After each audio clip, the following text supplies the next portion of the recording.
ইটো মহাভাগৱত বেদ বেদান্তৰু তত্ত্ব,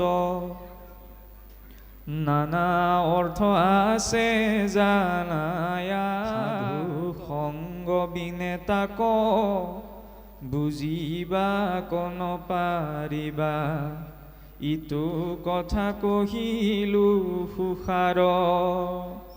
এই শ্ৰীমদ ভাগৱতক বিভিন্ন দৃষ্টিকোণৰ পৰা বিভিন্ন অৰ্থ প্ৰতিপন্ন হয়। যত ভাৱ তত ভৱতি, যেনেধৰণৰ ভাৱ থাকে তেনেধৰণৰ চিন্তাধাৰাই মনত উদয় হয়। যথা দৃষ্টি তথা সৃষ্টি। ঠিক তেনেদৰে বিভিন্নজনৰ দৃষ্টিকোণৰ পৰা শ্ৰীমদ ভাগৱতত উল্লেখিত বিষয়বস্তুৰ বিভিন্ন অৰ্থ নিৰূপণ হয়। কিন্তু শ্ৰীমদ ভাগৱতে স্বকীয় ৰূপত যি ক'ব বিচাৰিছে তাক অনুধাৱন কৰিবলৈ হ'লে সন্ত সমাজক তাত মথন কৰাৰ প্ৰয়োজন। কাৰণ ভগৱান কৃষ্ণৰো আবিৰ্ভাৱ মথুৰাত হৈছে। মথুৰা মানে তাত্ত্বিক ৰূপত হৃদয়খনকো বুজোৱা যায়। হৃদয়ৰূপী মথুৰাত যেতিয়ালৈকে হৰি কথা মথন নহয় তেতিয়ালৈকে তাত কৃষ্ণ সূৰ্য উদিত নহয়। কৃষ্ণ সূৰ্য উদিত নহ'লে নাম ধৰ্ম বিদিত নহয়। সেইবাবে মহাপুৰুষে ঘোষাত কৈছে যে হিয়াৰ মাজে নামৰ ভাণ্ডাৰ মুখে বাজ হয়। অন্তৰত নাম থাকিব লাগিব, তেতিয়াহে ভগৱন্তৰ নাম স্মৰণ উচ্চাৰণ কৰা সম্ভৱ। নৱবিধ ভক্তিৰ ভিতৰত সকলোৱে জানে যে শ্ৰৱণ কীৰ্তন শ্ৰেষ্ঠ, কিন্তু শ্ৰৱণ কীৰ্তনৰ গুহাৰ্থটো স্মৰণ আৰু চিন্তনতহে প্ৰকাশ পাইছে। কৃষ্ণ বুলি কোৱাৰ লগে লগে কৃষ্ণৰ স্বৰূপটো মনত চিন্তা কৰাটো প্ৰয়োজন। মুখে বোলা ৰাম হৃদয়ে ধৰা ৰূপ, এতেকে মুকুতি পাইবা কহিলো স্বৰূপ। মই যদি মুখেৰে কৃষ্ণ বুলিছোঁ, মনেৰে অন্য ভাৱহে চিন্তন হৈছে, তেতিয়াহ'লে যেনে চিন্তন হ'ব সেই অনুৰূপতহে জীৱই গতি পাব। য়ং য়ং ভাৱ স্মৰি নিত্যম তজ্জন্দেৱ কলিবৰম তং তমেৱতি কুন্তেয় সদা তদ্ভাৱ ভাবিত। কাৰণ চিন্তনে কি কৰে? মনটোক পৰিপুষ্ট কৰে, মনটো স্থিৰ হয়। বিনা চিন্তনত ঈশ্বৰৰ ধ্যান, ঈশ্বৰৰ কল্পনা, ঈশ্বৰৰ ধাৰণা সম্ভৱ নহয়।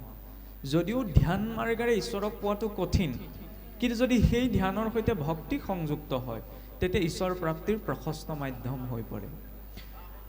আগত ধ্যানক ৰাখি, আগত কৰ্মক ৰাখি, আগত জ্ঞানক ৰাখি কলিযুগত ভগৱন্তক পোৱাটো বহুত দুৰ্লভ।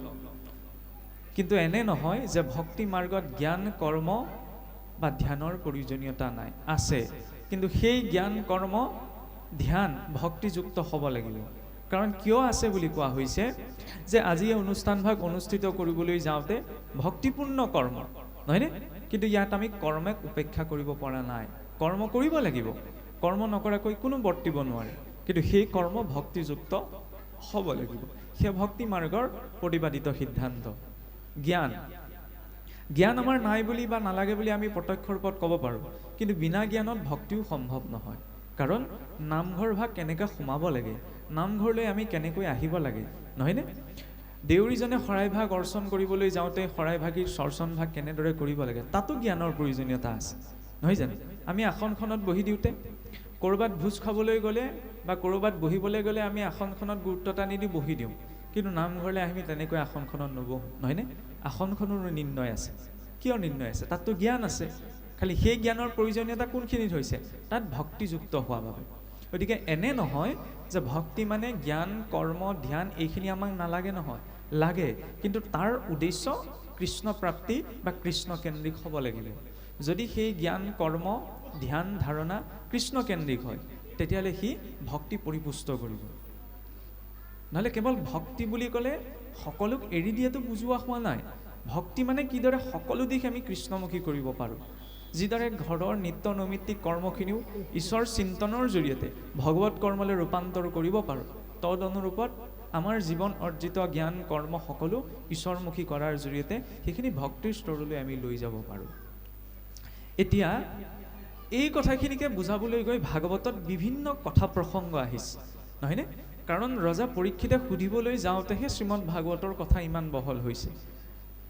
আৰু সেই তাৰ প্ৰকৃত তাৎপৰ্যখিনি বুজিবলৈ ভাগৱতত দুটি দিশ আছে। এটা হৈছে লীলা, আনটো হৈছে তত্ত্ব।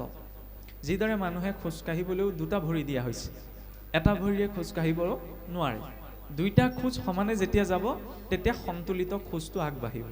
ঠিক তেনেদৰে ভাগৱতৰ মাৰ্গত কেতিয়াবা দেখা যায় কিছুসকলে মানে কেৱল তত্ত্বটোত গুৰুত্বতা দিয়ে, কিন্তু কেৱল তত্ত্ব ল'বলৈ যাওঁতে যদি আমি লীলাক উপেক্ষা কৰি দিওঁ তেতিয়াহ'লে ভগৱত প্ৰাপ্তি বা ভগৱত ভক্তি সম্পূৰ্ণ নহয়।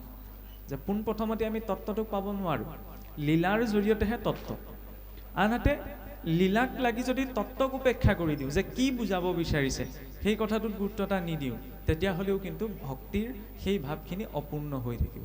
সেইবাবে দুইটি ধাৰা সমানে লৈ যোৱাৰ প্ৰয়োজন। আৰু তাৰ বাবে ভাগৱতত এটি সুন্দৰ ক্ৰম আছে। ওপৰে ওপৰে চালে মানে ক্ৰমবিলাক খেলি মেলি লাগে, যে আগমুহূৰ্তত এই ব্যাস নাৰদৰ কথা ক'লে, পিছ মুহূৰ্ততে আকৌ অশ্বত্থামা পালেগৈ, তাৰপিছত আকৌ বিদুৰ মৈত্ৰেয়ৰ প্ৰসংগ পালেগৈ, ধ্ৰুৱ চৰিত্ৰৰ প্ৰসংগ পালেগৈ। অন্য যিকোনো কিতাপ এখন পঢ়িলে মানে এটা ছিকুৱেঞ্চত থাকে, ইটো বিষয়ৰ পিছত সিটো জড়িত হয়। কিন্তু ভাগৱতত ওপৰে ওপৰে চালে সম্বন্ধবিলাক ধৰিব নোৱাৰি, যে এইটো কাহিনী ইটো কাহিনীৰ লগত কি সম্বন্ধ। সেই সূত্ৰডাল বাহ্যিক ৰূপত নেদেখুৱাই আন্তৰিক ৰূপত সূত্ৰটো ৰক্ষা কৰা হৈছে। সেইবাবে তাৰ প্ৰকৃত তাৎপৰ্যটো বোধ কৰিবলৈ হ'লে বা জানিবলৈ হ'লে সেই আন্তৰিক চিন্তনটোৰ প্ৰয়োজন। সেইবাবে শ্ৰৱণ কীৰ্তনৰ ধাৰাটো আমাক দেখুওৱা হৈছে যে শ্ৰৱণমটো গুৰু পূৰ্বম, মননম তদনন্তৰম, নিদিধ্যাসন মিত্য তত্ত্বজ্ঞান পূৰ্ণ বোধস্য লক্ষণম। যে শ্ৰৱণ কৰি কেৱল শুনাটোৱে শ্ৰৱণ নহয়, শুনি পেলাই তাক মনন কৰা। কাৰণ মনন তিনিটি পৰ্যায়ত হয়। প্ৰথমতে মই শুনিলোঁ, শুনি পেলাই উলিয়াই দিলোঁ, তাত মনন নাই। দ্বিতীয়তে কথাখিনি মই শুনিলোঁ, মই বুজিও পাইছোঁ, কিন্তু তাক মই আচৰণ কৰা নাই, তাতো মনন নাই হোৱা, কেৱল মই চিন্তাহে কৰিছোঁ। আৰু চিন্তায়স্য চিতায়স্য বিন্দু মাত্ৰ বিশিষ্যতে, চিন্তা দহতি নিৰ্জীৱ চিতা দহতি নিৰ্জীৱ চিন্তা দহতি জীৱনম। যে চিন্তা আৰু চিতাৰ মাজত বিন্দু মাত্ৰ পাৰ্থক্যহে আছে বোলে। এটা চিন্তাই এই সজীৱটোক দহন কৰে, সংসাৰখনক লৈ বিভিন্ন চিন্তা থাকে। আৰু এটা হৈছে চিতাই নিৰ্জীৱটোক দহন কৰে, চিন্তাই সজীৱটোক। চিন্তা নকৰাকেতো আমি থাকিব নোৱাৰোঁ, কাৰণ ভগৱত ভক্তিৰ অন্যতম এটা অংগ হৈছে চিন্তন। বিনা চিন্তনত ঈশ্বৰ ভক্তি প্ৰাপ্ত নহয়। সেইবাবে চিন্তা নকৰিবলৈ কোৱা নাই, কিন্তু চিন্তাক সঠিক গতিটো দিয়াটো আমাৰ দায়িত্ব। গাড়ীত নুঠাকে নোৱাৰোঁ, গাড়ীত উঠিব লাগিব, কিন্তু গাড়ীখনত উঠি আমি ক'লৈ গৈছোঁ সেই লক্ষ্যটো সুনিৰ্দিষ্ট কৰি ল'ব লাগিব। যদি লক্ষ্যটো স্পষ্ট নহয়, তেতিয়াহ'লে সঠিক গাড়ীখনত উঠিলেও য'তে ত'তে আমি নামি দিব পাৰোঁ। কশিপুহেন ইমান ডাঙৰ দুৰ্দান্ত দৈত্য এটাই ব্ৰহ্মাদেৱক উপাসনা কৰোঁতে বুঢ়াঙুলিটোৰ ওপৰত থিয় হৈ সহস্ৰ বছৰ ৰৈ আছে। চাবলৈ গ'লেতো একো ধৰ্ম কৰ্ম আচৰণ কৰা নাছিল, ইমান ধৈৰ্যনো ক'ৰ পৰা আহিল? ভাবিবলৈ গ'লে অদ্ভুত লাগে নাই? আমিতো গোসাঁইঘৰ সোমালে খন্তেক সময়তে ঈশ্বৰক চিন্তা কৰিবলৈ যাতে গোটেই পৃথিৱী চিন্তা সভা মনলৈ আহে। সেই কশিপুৱে ব্ৰহ্মাক চিন্তা কৰোঁতে, অসুৰটোৱে চিন্তা কৰোঁতে ইমান ধৈৰ্য আহিল। তেওঁতো একো ধৰ্ম কৰ্ম আচৰণ কৰা নাছিল। সেইখিনিতে দেখুৱাইছে আন্তৰিক দৰ্শনটো লাগে। মই এইটো কোৱা নাই যে কশিপুক আমি অনুকৰণ কৰিব লাগে, কিন্তু সেইখিনি সময়ত চাওক যে চিন্তনটোৰ শক্তি সেই কশিপুৰৰ পৰাও শিকিব পাৰি। লক্ষ্যটো যদি স্পষ্ট হয়, তেতিয়াহ'লে ধৈৰ্য আপোনা আপুনি আহে। সেইখিনি সময়ত কশিপুৰ লক্ষ্যটো স্পষ্ট আছিল যে মোক যেনে তেনে কৰি ব্ৰহ্মাদেৱৰ পৰা বৰ লাগে, অমৰত্বৰ। আৰু তাৰ বাবে তেওঁ যিকোনো পৰিস্থিতিৰ সন্মুখীন হ'বলৈ মানসিকভাৱে প্ৰস্তুত হৈ পৰিছিল। ভাগৱতৰ মাৰ্গত আমাৰ লক্ষ্য ঈশ্বৰ প্ৰাপ্তি, নহয়নে? মই ব্যক্তিগতভাৱে কোৱা নাই, কিন্তু কেতিয়াবা আমাৰ লক্ষ্যটো ঈশ্বৰ প্ৰাপ্তি নহয়, অন্য কিবা কিবি প্ৰাপ্তিও হৈ যায়। সেইকাৰণে মানে আমাৰ ধৈৰ্যটো নাথাকে, চিন্তনত স্থিৰতাটো নাথাকে। সেইবাবে এই মাৰ্গটোত সেই লক্ষ্যটো স্পষ্ট কৰি লোৱা প্ৰয়োজন। যদিও ভগৱন্তই নিজ মুখেই কৈছে, মনুষ্যানাম সহস্ৰেষু কশ্চিৎ যততি সিদ্ধয়ে যততামপি সিদ্ধাত্মান কশ্চিৎ মনাং বেতি তত্ত্বতঃ। সহস্ৰজন মনুষ্যৰ ভিতৰত এজনেহে আংশিক ৰূপত মোক জানিব পাৰে, বহুত দুৰ্লভ। ভগৱন্তক আমি ইচ্ছা কৰিলে জানিব নোৱাৰোঁ। কৃষ্ণ দেখিবলৈ এনেকুৱা, কৃষ্ণৰ মুখত বেছিকৈ হাঁহি আছে, কৃষ্ণই হাতত মুৰুলী বংশী আছে, এয়াই কৃষ্ণক জনা নুবুজায়। কৃষ্ণক জানিবলৈ হ'লে চাওকচোন, যে শিশুপালে যেতিয়া ভগৱান কৃষ্ণক ইমানখিনি গালি পাৰিছিল, ভগৱান কৃষ্ণৰ সামৰ্থ্যতা আছিল ন খন্তেকতে শিশুপালক শিৰচ্ছেদ কৰি দিয়াৰ সুদৰ্শন চক্ৰই, কিন্তু কৰিলে জানো? 100টালৈকেতো গালি শুনিছে। 100টালৈকে যিজন ব্যক্তিয়ে গালি শুনিছে, সেইজন ব্যক্তিক যেতিয়া আমি ঈশ্বৰ বুলি কৈছোঁ, তেতিয়া আমাৰ ভিতৰত কিমান ধৈৰ্য লাগিল? কৃষ্ণৰ সামৰ্থ্যতা থকাৰ পাছতো শিশুপালৰ 100টালৈকে গালি শুনি তেওঁ বহি আছে। আমি আকৌ কোনোবা এজনৰ এটা গালিও সহিব নোৱাৰোঁ নহয়, প্ৰতিক্ৰিয়া দি দিওঁ, নহয়নে?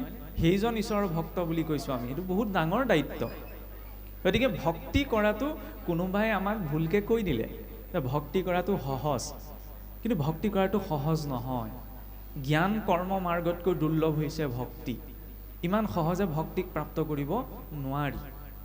ঈশ্বৰৰ সমৰ্পণ সকলো সমৰ্পিত কৰি দিয়েতো, কাৰণ মই জানো বুলি কোৱাটো বহুত সহজ, মই জানিছোঁ, মই বুজিছোঁ, মিনিট নালাগে মই আপোনাৰ সন্মুখত জানিছোঁ বুজিছোঁ বুলি ক'বলৈ।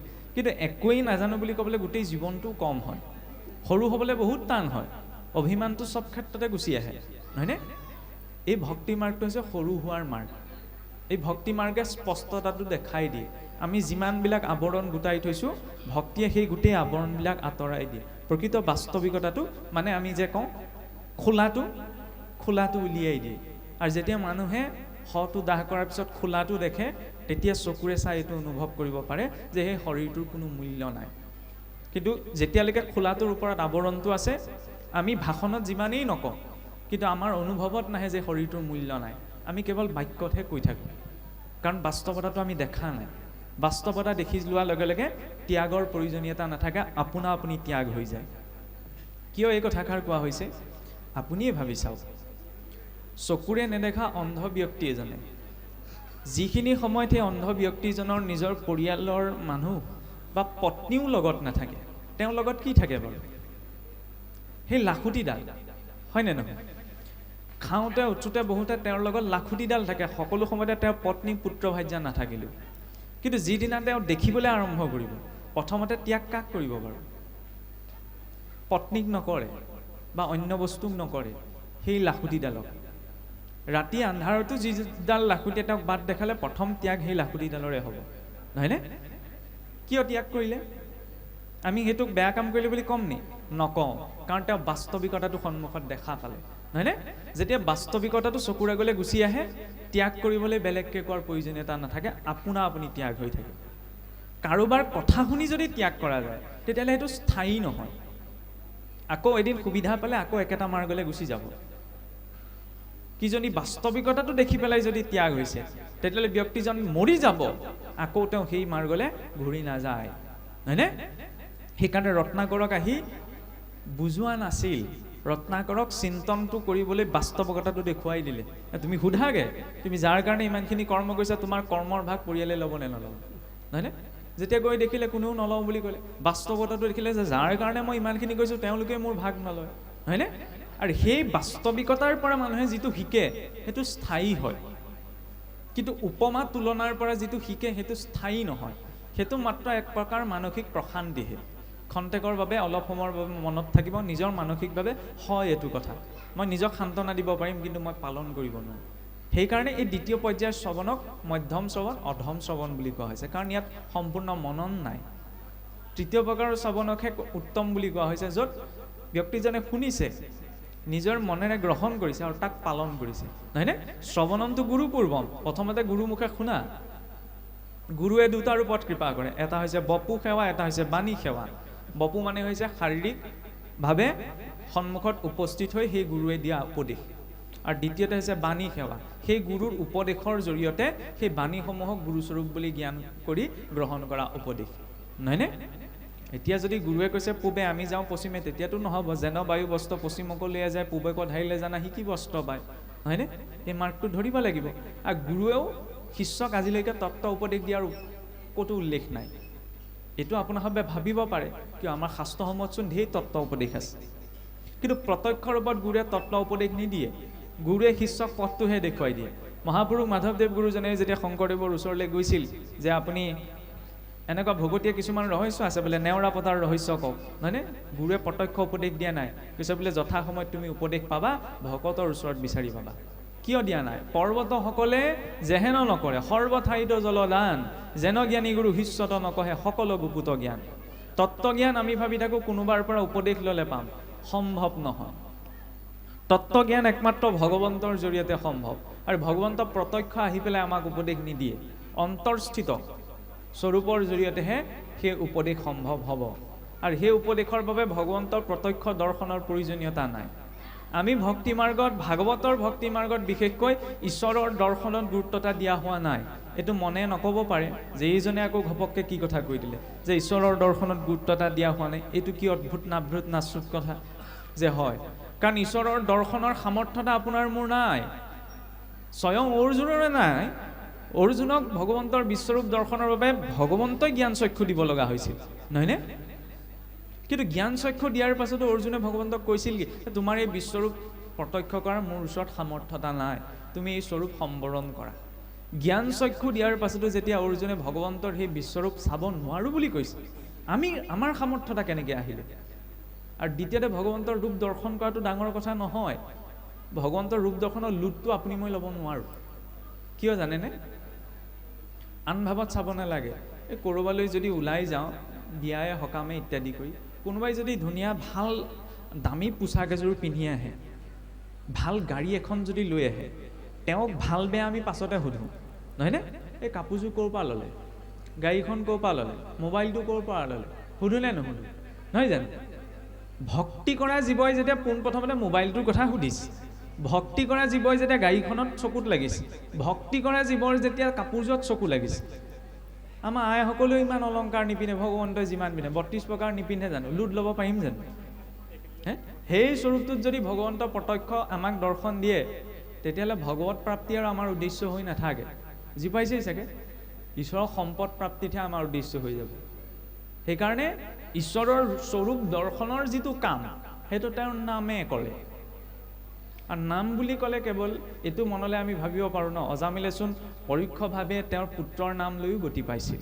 সত্য কথা, সকলোৱে সেই বুলিয়েই জানে। কিন্তু এনেওতো নহয়, অজামিলে সেইখিনি সময়তহে নাৰায়ণ উচ্চাৰণ কৰিছিল। জীৱনত কি তেওঁ সেইদিনাহে নিজৰ সৰু পুতেকৰ নাম লৈছিল নি? আকচোৱা নাই লোৱা নি? আকচোৱা লৈছিল। তাৰ জৰিয়তে প্ৰথমতে কি দেখুৱাইছে? অভ্যাস। বিনা অভ্যাসত সময়ত নাম স্মৰণ হ'ব, এইটো ভাবি লাভ নাই। আমি ভাবি থাকোঁ ন, এই বোলে আপুনি বয়স হ'লে বুদ্ধি কৰিব ভাল, নহয়নে? আমি এইটো উপমা দিওঁ, কিন্তু জনাটো প্ৰয়োজন। এইটো দেৱগুৰুৰ বাক্য নহয়। এইটো কাৰ বাক্য বাৰু?